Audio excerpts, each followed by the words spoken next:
हमने फायरिंग के फर्स्ट जो लेक्चर था फायरिंग सर्किट पे बेस्ड, उसमें हमने ये देखा था कि जो एससीआर है उसकी फायरिंग 4 तरीके से मेनली हम करते हैं। एक था RC firing circuit, UJT firing circuit जिसे रैम फायरिंग सर्किट भी बोलते थे। थर्ड था ramp and pedestal firing circuit. अब जो फोर्थ वन है वो है पल्स ट्रांसफॉर्मर इन फायरिंग सर्किट, कि किसी भी फायरिंग सर्किट में पल्स ट्रांसफॉर्मर कैसे काम में लिया जाता है।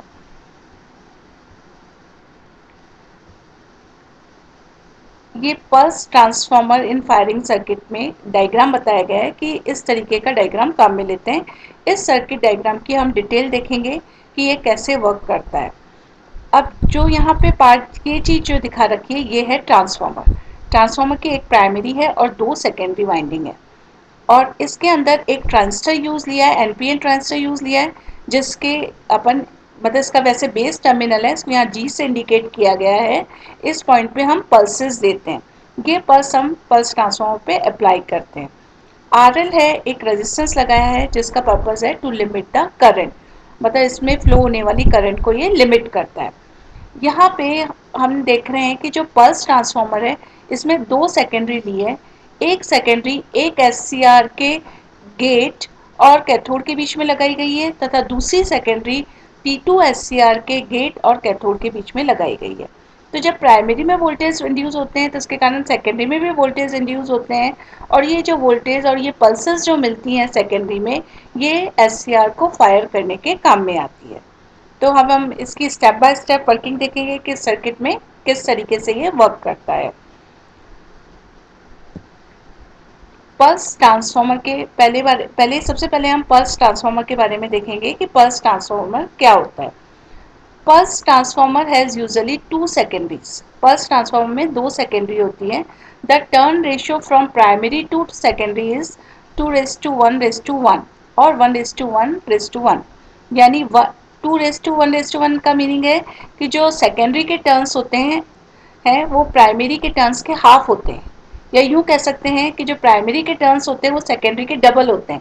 जैसे सपोज कर लें कि प्राइमरी में 20 टर्न्स हैं तो सेकेंडरी में 10 होंगे, यानी दोनों सेकेंडरी के नंबर ऑफ टर्न्स सेम होंगे, तो इससे इनका जो रेशियो आएगा वो ये आ जाएगा। अब अगर 1:1:1 है, इसका मतलब प्राइमरी में नंबर ऑफ टर्न्स और दोनों सेकेंडरी में नंबर ऑफ टर्न्स क्या है, सेम है, तो इनमें से किसी भी प्रकार का ले सकते हैं। These transformers are designed to have low winding resistance, low leakage reactance and low interwinding capacitance।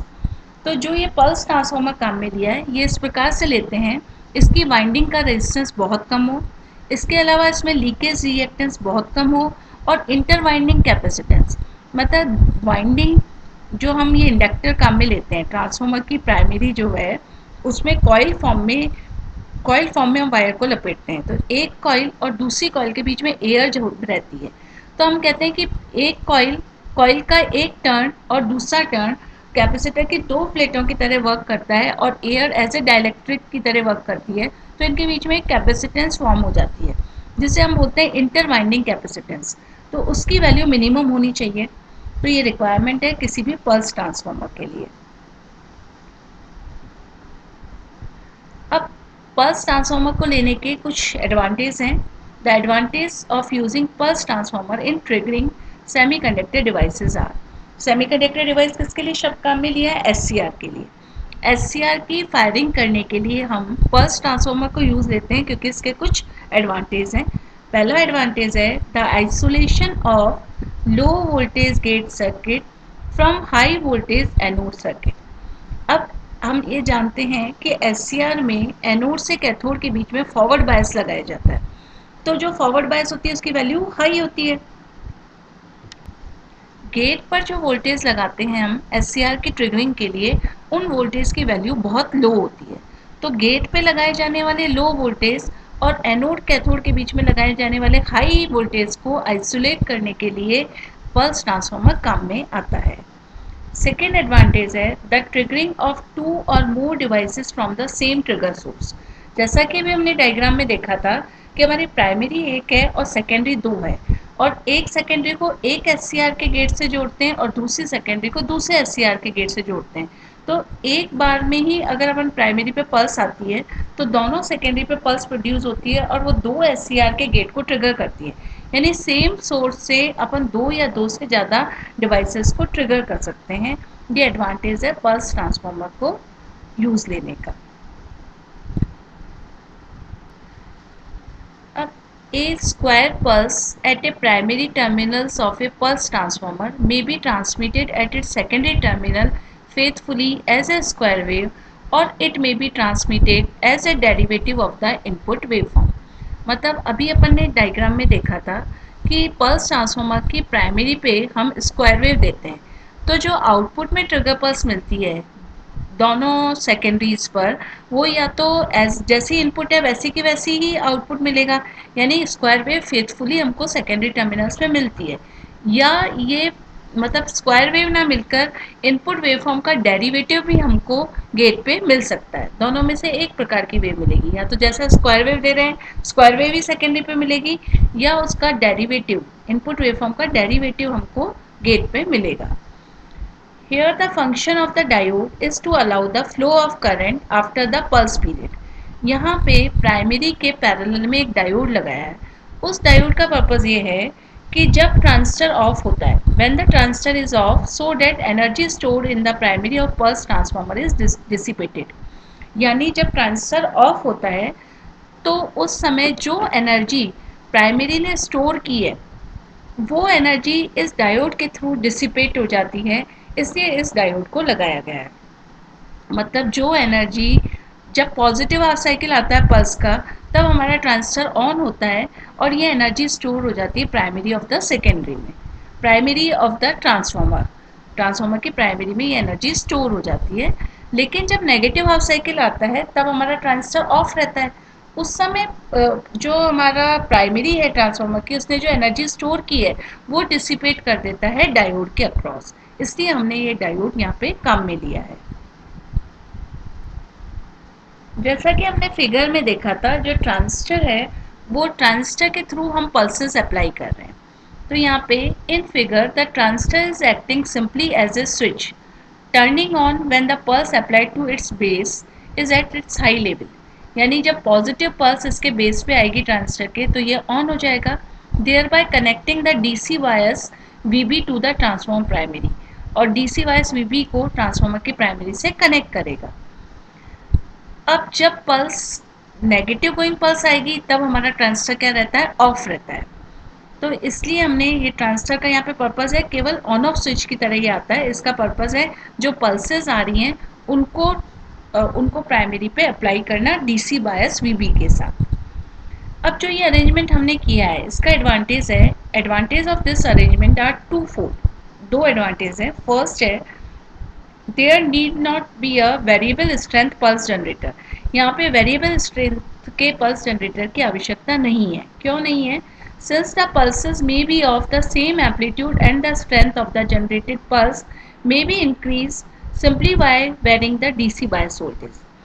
हमने यहाँ पे देखा था कि जो ट्रांजिस्टर लगा हुआ है वो क्या कर रहा है, जो डीसी बायस वोल्टेज है वीबी को पल्सेस के साथ मिक्स करके ट्रांसफार्मर की प्राइमरी पे अप्लाई कर रहा है। अगर हमें पल्सेस की स्ट्रेंथ बढ़ानी है तो हमें सिंपली क्या करना पड़ेगा, डीसी बायस वोल्टेज का मान चेंज करना पड़ेगा, इससे पल्सेस की स्ट्रेंथ इंक्रीज हो जाएगी। ये पहला फायदा है इस अरेंजमेंट का। The operation of the circuit becomes independent of the pulse characteristics, since the only role the pulse plays is to turn on or turn off the transistor। दूसरा एडवांटेज इस अरेंजमेंट का ये है कि पल्स की characteristics से ये circuit arrangement independent रहता है। यहाँ पल्सेस का सिर्फ ये पर्पज़ है कि ट्रांजिस्टर को ऑन करना और ऑफ करना। Therefore, there is no effect of pulse distortion। तो पल्स डिस्टॉर्शन का इस सर्किट पे इफेक्ट नहीं पड़ता है। अब पल्स डिस्टॉर्शन क्या क्या हो सकते हैं, पल्स एजेस और any spike super impose on the pulse, यानी पल्स के एजेस पे वैल्यू चेंज हो रही है, या अचानक से कोई स्पाइक आ गई है, स्पाइक मतलब अचानक से हाई वोल्टेज आ गए हमारे पल्स पे, तो इन सब का इस सर्किट पे फर्क नहीं पड़ता है, क्योंकि पल्स का सिर्फ पर्पज़ है ट्रांजिस्टर को ऑन या ऑफ करना। In figure 1, RL limits the current in the primary circuit of pulse transformer। RL जो हमने देखा था रेजिस्टेंस था, इसका पर्पज़ है पल्स ट्रांसफॉर्मर की प्राइमरी में करंट को लिमिट करना। अब ये सब हमने जितने भी कंपोनेंट्स अभी सर्किट में लगाए उनकी डिटेल पढ़ ली। मैं एक बार वापस से आपको सर्किट डायग्राम एक्सप्लेन करती हूँ, उसके बाद हम इस सर्किट का इक्विवेलेंट सर्किट देखेंगे। ये हमारा मेन डायग्राम है जो कि पल्स ट्रांसफार्मर को काम में लेके बनाया गया है। इस फायरिंग सर्किट में जैसा कि अभी मैंने आपको बताया, ये है पल्स ट्रांसफार्मर, ये इसकी प्राइमरी और ये इसकी 2 सेकेंडरी है। ये इस पल्स ट्रांसफार्मर को लेने का एडवांटेज ये है कि हमारा गेट और कैथोड के बीच में जो वोल्टेज लगाते हैं इसकी वैल्यू तो बहुत कम होती है, लेकिन जो एनोड और कैथोड के बीच में जो वोल्टेज लगाएंगे उसकी वैल्यू हाई होती है। तो पल्स ट्रांसफार्मर का पहला पर्पज़ ये है कि इस हाई वोल्टेज को इस लो वोल्टेज से सेपरेट करना। दूसरा पल्स ट्रांसफार्मर का यहाँ पे एडवांटेज ये है कि इसमें मल्टीपल सेकेंडरीज काम में लेते हैं, तो इससे 2 या 2 से ज़्यादा सोर्सेज की एक साथ हम ट्रिगरिंग कर सकते हैं। यानी T1 की भी ट्रिगरिंग हो रही है और T2 की भी ट्रिगरिंग हो रही है। इसमें से जो भी फॉरवर्ड बायस होगा वो कंडक्ट करने लगेगा, लेकिन गेट पे दोनों के पल्सेस मिल रही है। ये एडवांटेज है हमारा यहाँ पे पल्स ट्रांसफार्मर का। अब पल्स ट्रांसफार्मर के ऊपर ये यहाँ पे ये जो डीसी वोल्टेज लगाए हैं, ये कैसे अप्लाई होते हैं, क्योंकि ट्रांसफार्मर पे डायरेक्टली हम डीसी वोल्टेज नहीं लगा सकते, नहीं तो इसकी ये वाइंडिंग जल जाएगी। तो हम ये डीसी वोल्टेज किसके थ्रू लगा रहे हैं, इस ट्रांजिस्टर के थ्रू लगा रहे हैं। ट्रांजिस्टर के बेस पे जब ये स्क्वायर वेव दी जाती है, ये स्क्वायर वेव जब पॉजिटिव गोइंग होती है, या इस यूँ कह लें कि जब इसकी वैल्यू हाई होती है, तो ये ट्रांजिस्टर उस समय ऑन हो जाता है। यानी यहाँ पे ये जो ट्रांजिस्टर है ये एज ए स्विच काम कर रहा है। जब पल्स हाई होती है तो ये ऑन हो जाता है, ऑन होने पे इसके थ्रू, ट्रांजिस्टर के थ्रू ये डीसी वोल्टेज इस पर अप्लाई होते हैं। अब इस जो ये हमारी पल्स यहाँ अप्लाई कर रहे हैं, इसकी स्ट्रेंथ को हम कम ज़्यादा कर सकते हैं by changing this DC voltage, क्योंकि ये दोनों मिक्स होकर यहाँ पे अप्लाई हो रहे हैं। तो हम पल्स की स्ट्रेंथ बढ़ानी है तो वीबी वोल्टेज को वेरी करके स्ट्रेंथ को बढ़ा सकते हैं। जब पल्स की वैल्यू 0 हो जाएगी या लो हो जाएगी तो उस समय क्या होगा, हमारा ट्रांजिस्टर ऑफ हो जाएगा। तो जब ट्रांजिस्टर ऑफ हो गया उस समय क्या होगा, जब ट्रांजिस्टर ऑफ हो गया, जब ये पल्स की वैल्यू लो हुई, या यूँ कह लीजिए इसका नेगेटिव हाफ साइकिल आया, तो ये रिवर्स बायस होने से ऑफ हो गया। उस समय क्या होगा कि पल्स ट्रांसफार्मर के प्राइमरी में जो एनर्जी स्टोर थी वो डिसिपेट हो जाएगी इस डायोड के थ्रू, ताकि जो जो एनर्जी से स्टोर करी डिसिपेट हो गई। अगेन जब पॉजिटिव आएगी पल्स की वैल्यू या हाई होगी तो वापस से जो ये पल्स आएगी इस ये वोल्टेज इंड्यूस करेगी इस इंडक्टर के अक्रॉस। यहाँ डॉट इंडिकेट करता है कि इस समय ऊपर वोल्टेज पॉजिटिव है, यहाँ पे भी ऊपर टर्मिनल पे वोल्टेज पॉजिटिव है और यहाँ पे भी ऊपर टर्मिनल पे वोल्टेज पॉजिटिव है। अब इस वाइंडिंग में हैवी करंट फ्लो होती है। इस हैवी करंट को लिमिट करने के लिए ये लोड रेजिस्टेंस RL लगाया। RL का क्या पर्पज़ है यहाँ पे, to limit the current flowing in the primary of the transformer. Pulse transformer की प्राइमरी में बहने वाली धारा को कंट्रोल करने के लिए ये RL लगाया है। तो ये पूरा हमारे सर्किट की वर्किंग हुई। अब ये जो है ये हम जानते हैं किसका सिंबल है, SCR का। तो 2 SCR है, T1 एंड T2। इनको साइमल्टेनियसली ट्रिगर पल्स मिल सकती है ऑन होने के लिए। अब इनमें से जो भी फॉरवर्ड बायस होगा वो कंडक्ट करने लगेगा। तो ये थी हमारे सर्किट की वर्किंग। अब हम देखेंगे कि इसका इक्विवेलेंट सर्किट क्या है, इस वाले पार्ट का इक्विवेलेंट सर्किट क्या है। ये तो हम जानते हैं कि जो ये ट्रांजिस्टर काम में लिया है, it work as a switch. Transistor तो एक स्विच की तरह कार्य करेगा। इस P फिगर में हमने जो पल्स ट्रांसफार्मर सर्किट अभी था उसका इक्विवेलेंट सर्किट बनाया है। तो सिर्फ पल्स ट्रांसफार्मर पार्ट का बनाया है, क्योंकि जब ट्रांजिस्टर कंडक्ट करता है तो वो एक स्विच की तरह वर्क कर रहा है, तो उस समय वो शॉर्ट सर्किट रहता है। तो उस पार्ट को शो नहीं किया है, सिर्फ हमने पल्स ट्रांसफार्मर का पार्ट लिया है और एक ही सेकेंडरी उसकी शो की है। तो ये तो N1 उसकी प्राइमरी टर्म्स है और N2 एक सेकेंडरी शो करी है। RG जो है ये रिप्रेजेंट करता है गेट से कैथोड के बीच का रेजिस्टेंस, क्योंकि हमने देखा है जो सेकेंडरी पे जो वोल्टेज प्रोड्यूस होंगे इसके, वो कहाँ अप्लाई कर रहे हैं, हम गेट टू कैथोड के बीच में अप्लाई कर रहे हैं। तो ये RG वो हो गया, गेट से कैथोड के बीच का रेजिस्टेंस हो गया। अब प्राइमरी की जो इंडक्टेंस है उसको हम रिप्रेजेंट करते हैं L से। L है मैग्नेटिक इंडक्टेंस जो डेवलप हुई है, इंडक्टेंस डेवलप हुई है, उसको अपन L से रिप्रेजेंट करते हैं। RL जो हमने लगाया था टू लिमिट द करंट को लिमिट करने के लिए लगाया था। और VA वोल्टेज सोर्स, मतलब ये DC वोल्टेज सोर्स लिया था जो कि इसको सप्लाई प्रोवाइड कर रहा है। तो ये इसका इक्विवेलेंट सर्किट हुआ है। तो यहाँ हम ये कह रहे हैं its equivalent circuit is drawn in figure B. Figure B में भी हमने इक्विवेलेंट सर्किट देखा, where L is the magnetising inductance of the pulse transformer. L क्या है? मैग्नेटाइजिंग इंडक्टेंस है पल्स ट्रांसफार्मर की।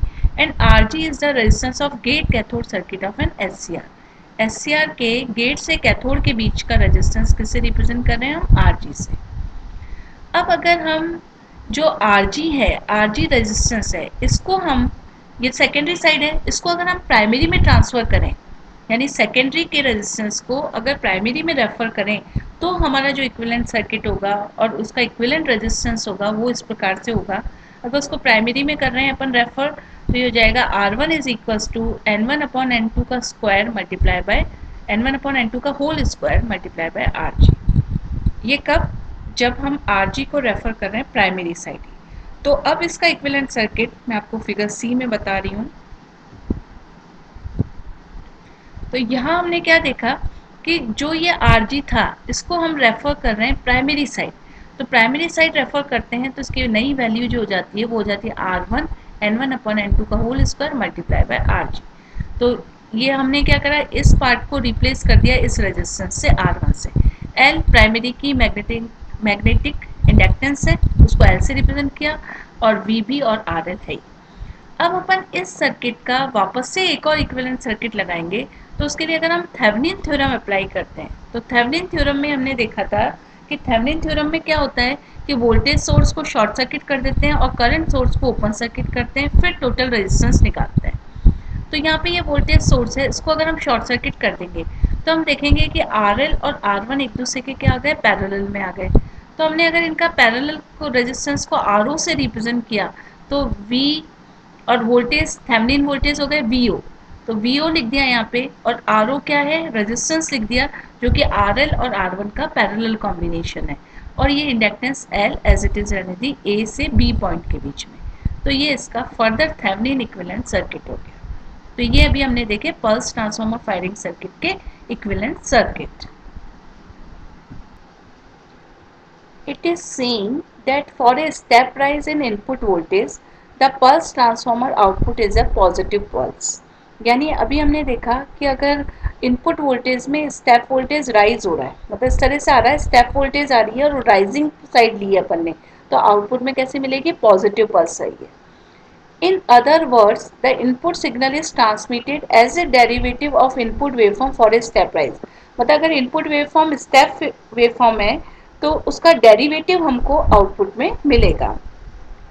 Likewise for a step fall in input voltage, यानी अगर स्टेप फॉल साइड ले रहे हैं, यानी मतलब जब वो 1 से 0 हो रहा है, वो वाली अगर हम साइड ले रहे हैं, तो negative pulse appear at the pulse transformer output. तो पल्स ट्रांसफार्मर के आउटपुट में कैसा आउटपुट मिलेगा? नेगेटिव पल्स मिलेगी। अगर अपन स्टेप अप ले रहे हैं, यानी स्टेप राइज हो रहा है, 0 से 1 हो रहा है, तब तो पॉजिटिव पल्स मिलेगी, और जब स्टेप फॉल हो रहा है, यानी 1 से 0 हो रहा है इनपुट, तो हमारे को नेगेटिव पल्स मिलेगी।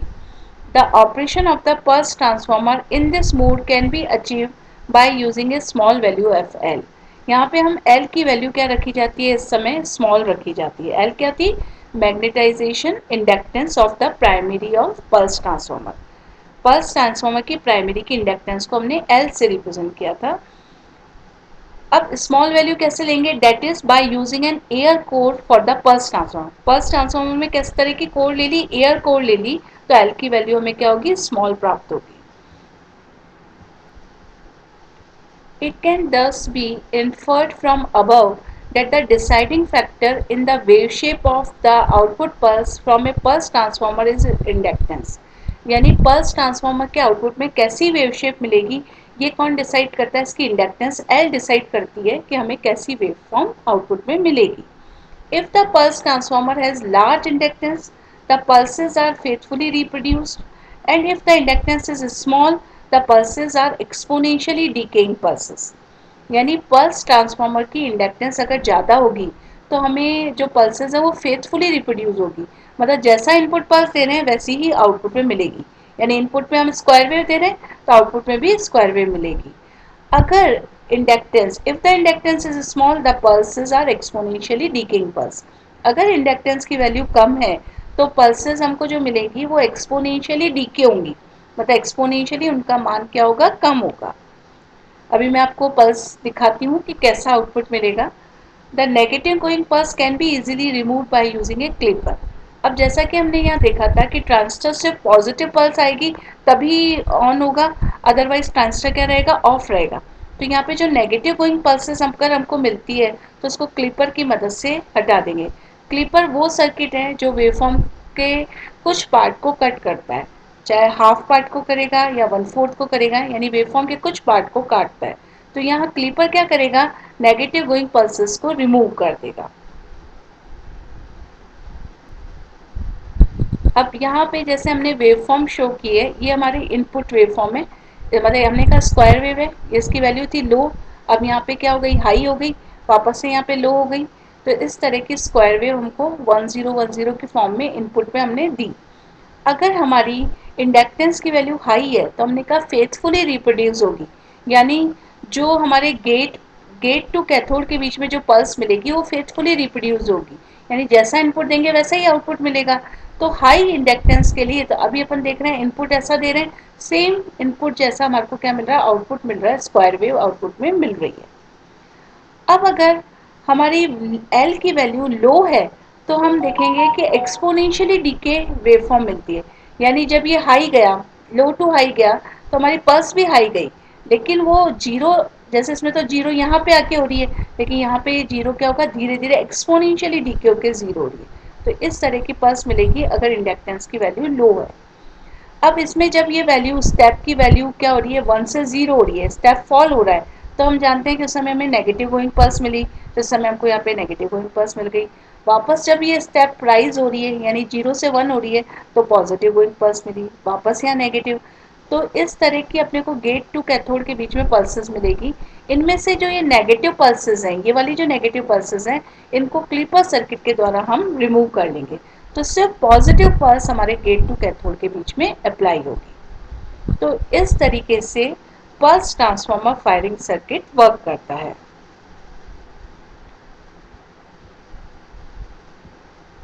Thank you.